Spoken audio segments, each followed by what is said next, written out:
Hello students, welcome back in your online English class. Okay, last session we have seen chapter 2, We Are Not Afraid to Die, part 1. In this session we are going to see part 2 of this chapter in detailed explanation.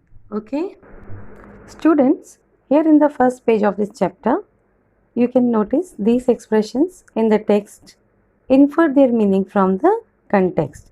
These are the honing our seafaring skills.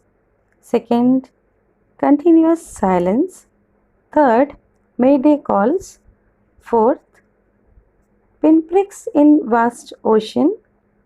And last, fifth, the tousled head. We will see the meanings of these phrases. Okay. Children, now let's see the detailed summary according to the paragraphs. Okay. Here in these two paragraphs, you can open your book, children, with you. Please go through with that. The narrator and his wife plan a voyage around the world, just like famous Captain James Cook, whose introduction I have given in the beginning in last slides. So they have been preparing and perfecting their seafaring skills for the past 16 years. They get a ship which is 23 meters long and its weight 30 tons, wooden hulled, named Wave Walker. The ship in which they are, its name is Wave Walker. They test it in the rough weather for months so that they will go in this ship only for their seafaring skill or for their voyage. In July 1976, they all start their journey. They all means the narrator and his family plus 2 crew members.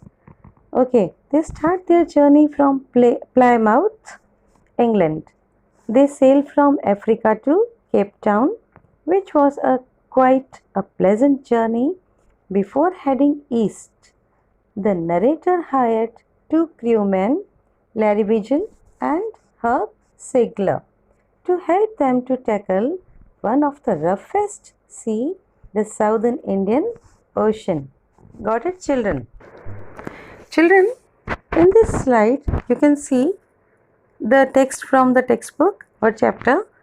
On our second day out of Cape Town, from here to did change, and it did change for the worse. So the explanation is, students, the first part of the journey, that is about 1,05,000 kilometers up to Cape Town, passed off very pleasantly. On the second day out of Cape Town, they began to encounter strong gales. Gales did not worry the narrator, strong waves, okay, but the size of the waves was alarming, up to 15 meters, as high as the main mast. On 25th December, the writer's ship was in Southern Indian Ocean, 3,500 kilometers to the east of Cape Town. And the writer and its family, the narrator and his family, celebrated their New Year, Christmas, on the board of the ship in such a toughest situation. Students, this slide from at dawn on January 2 till and waited. Okay, just see in your book. At dawn on January 2, dawn means early morning. Okay, the waves were very gigantic. So, unfriendly weather and gigantic waves compelled the sailor to slow their speed. Okay, so children, here the weather changes for the worse, and on January 2nd, the big waves hit them. They tried to slow the ship down by dropping storm jib and hit a heavy mooring rope in a loop across the stern, but it does not help much. They carry their life rafts drill, attach lifelines and life jackets and oilskins. Means the danger was so obvious and so near that the sailor completed life raft drill, attached lifelines and life jackets they have prepared for the worst situation to overcome. Now we see, children, from the first indication of impending disaster till breaking crest, then after the roar increased to a thunder till I felt quite peaceful. Children, suddenly at 6 p.m., a tremendous explosion shook the wave walker, and the author was thrown overboard. The ship was about to capsize when another gigantic wave hit it, tossing it upright once again. The author was thrown back onto the deck, his head and ribs smashing against the wall. In spite of his injuries, the narrator took charge of the situation. Somehow he found the wheel, lined up the stem for the next wave, and hung on till Mary appeared and took charge of the wheel. Larry and Herb started pumping out of the water like madmen. The whole starboard side bulged inwards. The narrator managed to cover canvas across the gaps to prevent water from entering the ship. Then came more problems. Their hand pumps stopped working and electric pumps short circuited. Fortunately, the narrator found a spare electric pump under the chart room that worked. The entire night was spent in pumping, steering, repairing, and sending radio signals. The narrator checked charts and calculated that the Amsterdam, a French scientific base, was their only hope.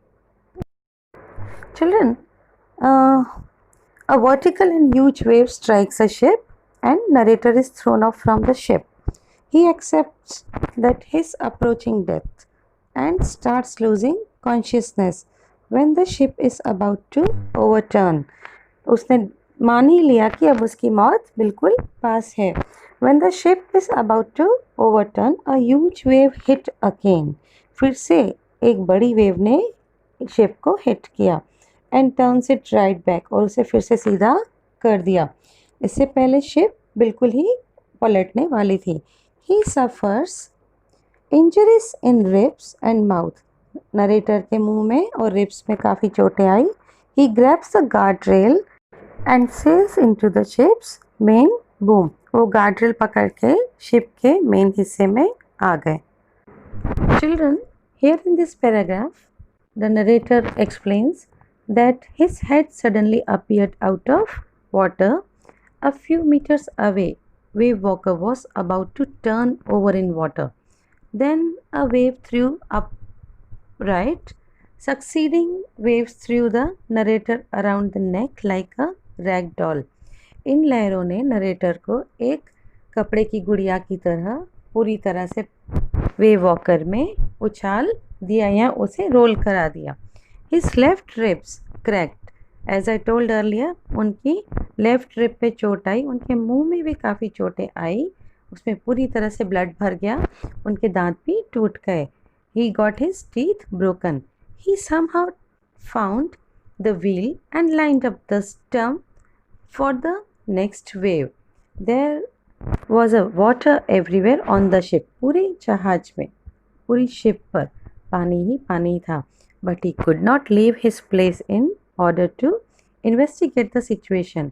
उन्होंने अपनी जगह नहीं छोड़ी. वो देखना चाहते थे कि आखिर किस हद तक सिचुएशन इतनी वर्स्ट जा चुकी है. Suddenly his wife Mary opened the door in the deck and shouted that they were sinking as the deck were broken. उनकी वाइफ मैरी आई और उन्होंने चिल्लाकर कहा कि डेक अब टूटने वाला है और वो डूबने वाले हैं. Then he instructs his wife Mary to guard the wheel, to take care of the wheel, as he realized that the ship has water in lower parts. His crewman starts pumping out the water. उन्होंने उनके जो crewmen थे दोनों सेगलर और Larry vigil उन्होंने पानी निकालना शुरू किया. जैसा भी पहले भी बताया, the narrator goes to his children's cabin and checks on them. अपने बच्चों की केबिन में जाकर देखते हैं. His daughter Sue informs him that She has got a bump on her head. उसके सर पे चोट आई है. When he ignores because his major concern is to save the ship. उन्होंने अपनी बेटी की चोट को भी इग्नोर किया क्योंकि उनका मेन कंसर्न क्या था? जहाज को बचाना. And he found a hammer, screws and canvas and started repair work. उन्होंने हैमर, हथौड़ा, कुछ स्क्रूज ढूंढे और कैनवास ढूंढा जिससे वो रिपेयर करने लगे शिप के डैमेज हिस्सों को. He managed to stretch canvas and secure waterproof hatch cover across the gaping holes. वो उन होल्स को भी भरने लगे जहाँ से पानी शिप के अंदर आ रहा था. Most of the water was now being deflected over the sides. Then the hand pumps started to block up the debris. In hand pumps के थ्रू जिससे पानी बाहर निकाल रहे थे उसमें भी कचरा भरते जा रहा था और ये ब्लॉक होते जा रहे थे. The electric pump had a short circuit and water level rose up dangerously. He found that their 2 spare hand pumps had been pulled away by current along with the forestay sail, the zip, the dinghies and main anchor. So he searched another electric pump connected to an outpipe and water was pumped out of throughout the night. They got no replies from their mayday calls. Sue's head had swollen alarmingly. Sue का head काफ़ी सूज चुका था and she had 2 enormous black eyes and a deep cut on her arm. उसे और भी कुछ चोटें आई थी आँख पे और आर्म पर. When narrator asked his daughter why she hadn't made more of her injuries before this, then the daughter replied that she didn't want to worry her dad when he was trying to save all of them onto the ship in such a roughest sea. Children, here the phrase Mayday calls is used in this paragraph. Mayday calls are radio telephonic words which signals aircrafts or ships stuck in a disastrous situation. Got it, children? Students, the whole night was about the endless routine of pumping out the water, steering the wheel and working the radio. There were no replies to their signals sent over the radio as they were in the remotest part of the world. And somehow they managed. By morning on January 3rd, the pumps had the water level sufficiently under control for them to take 2 hours rest in rotation. They decided they will work, the team of narrator and 2 crewmen, they decided to work on this, making the water out of the ship in rotation. But they still had lot of water to be taken out. They still had a tremendous leaks somewhere below the water line, and on checking they found that nearly all the boat's main ribs frames were smashed down or broken to the keel. In fact, there was nothing holding up a whole section of starboard hull except a few cupboard partitions. Each of them took rest for 2 hours, turn by turn, and they survived for 15 hours. Well, since the wave hit, but the wave walker wouldn't hold together long enough for them to reach Australia.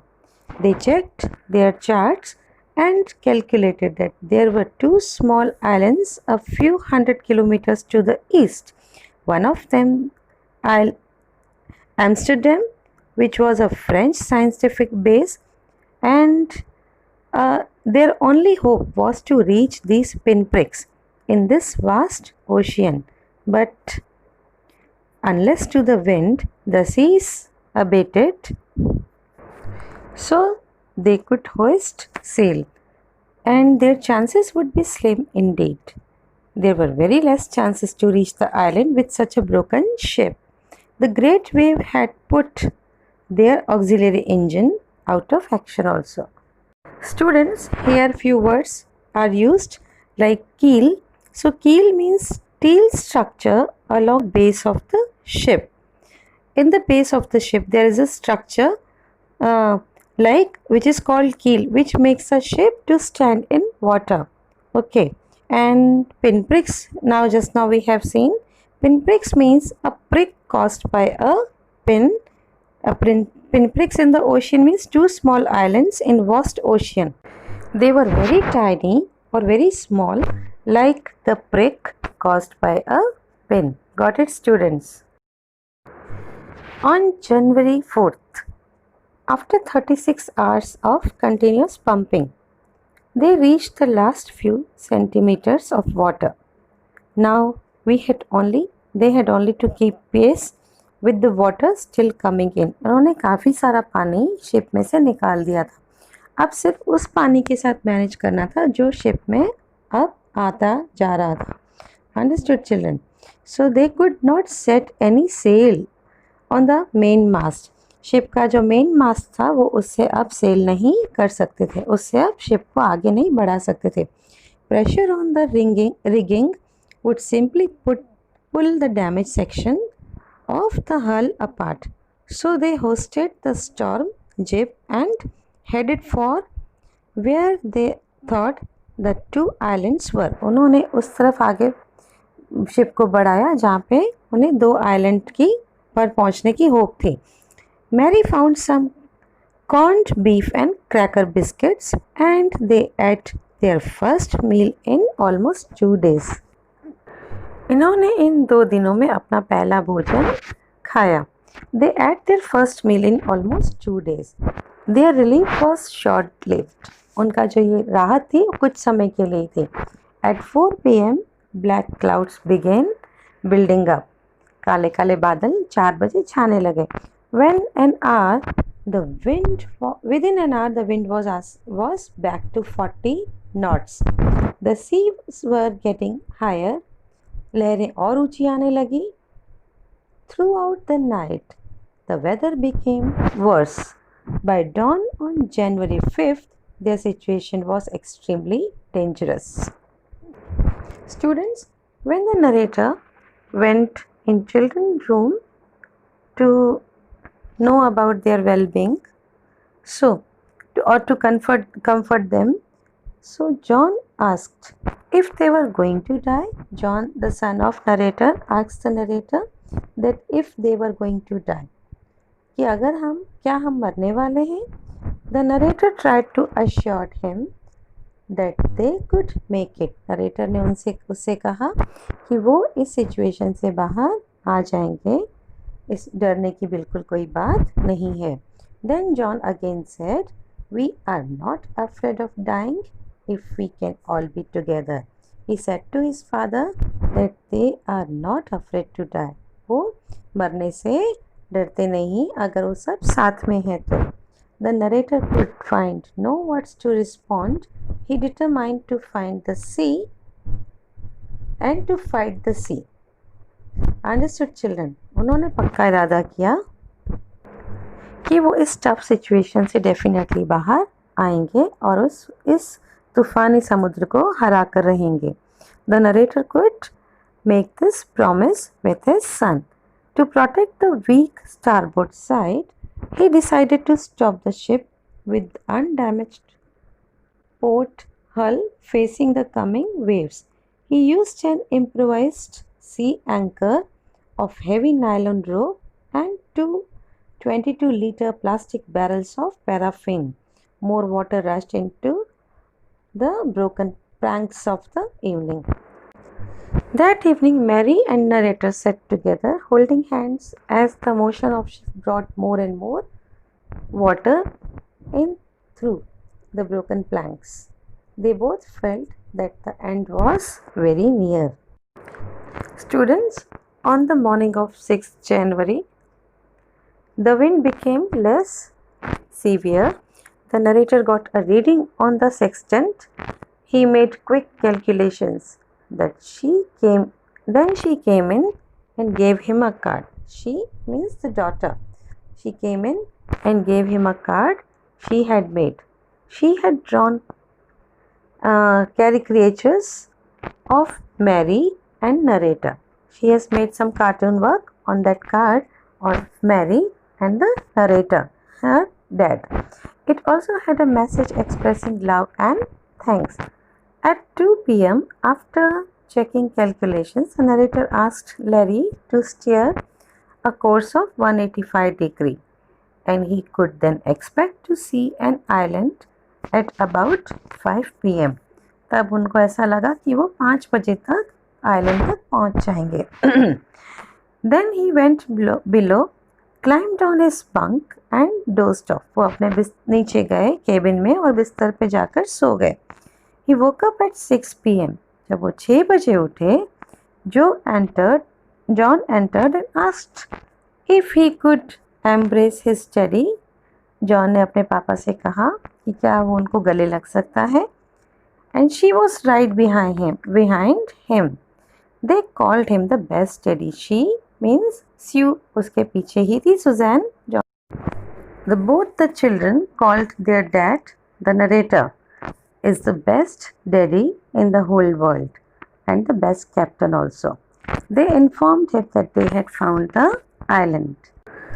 Listening that, the narrator shouted, "What?" So then children said, "It's out there in front of them."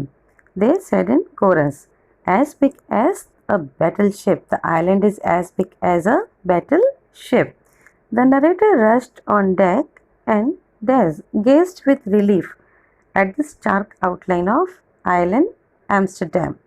It was only a piece of volcanic rock with little vegetation on it, the most beautiful island in the world.